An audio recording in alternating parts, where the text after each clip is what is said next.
राजयोगिनी दादी हृदय मोहिनी जी का तृतीय स्मृति दिवस दिव्यता दिवस के रूप में मनाया गया। ब्रह्म कुमारी रेखा दीदी ने उनकी महिमा का बखान करते हुए कहा कि राजयोगिनी दादी हृदय मोहिनी जी सादगी, सरलता और सौम्यता की मिसाल थी। आइए देखते हैं एबीसी न्यूज नेटवर्क अतुल्य भारत चेतना के लिए गंजबा सौदा से भोपाल संभाग ब्यूरो चीफ हाकम सिंह रघुवंशी की ये खास रिपोर्ट।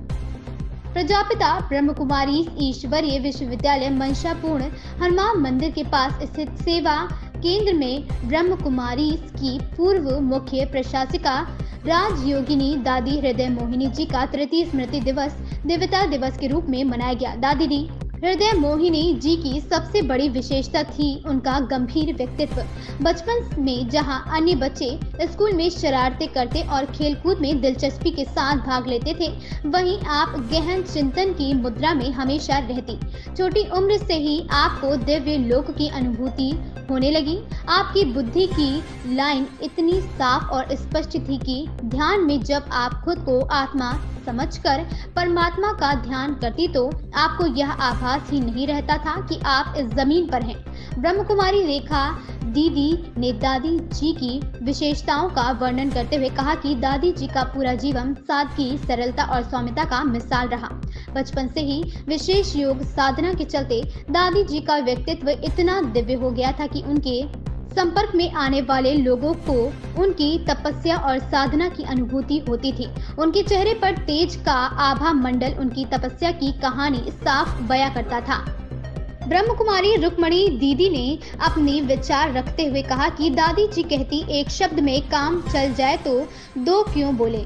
उनके मुख से उच्चारित एक एक शब्द ऐसा लगता था जैसे आसमान से मोतियों की बारिश हो रही हो।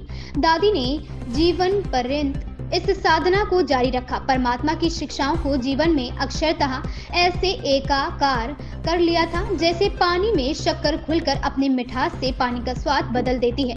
दादी जी परमात्मा की शिक्षाओं को जीवन चरित्र में उतारकर एक एक दिव्य गुण विशेषता का स्वरूप बन गई। उनकी पवित्रता इतनी अखंड थी कि उनके संपर्क में आने वालों को शक्तिशाली प्रकंपन महसूस होते।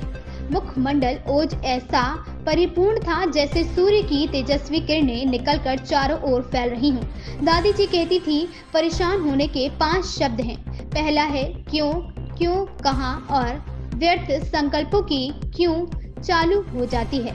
इसने यह कहा, उसने यह कहा और मन में व्यर्थ संकल्प चालू हो जाते हैं, क्योंकि जो बीत चुका हमारे साथ में हाथ में नहीं है। फ्यूचर ही हमारे हाथ में है। क्यों, क्या, कौन, कब और कैसे ही 5 शब्दों में परेशान करते हैं। खुशी जाने की यहाँ 5 शब्द ही हैं। हर कार्य में सफल होना एक ही मूल मंत्र, दृढ़ता। यदि जीवन में दृढ़ता हो तो सफलता निश्चित है।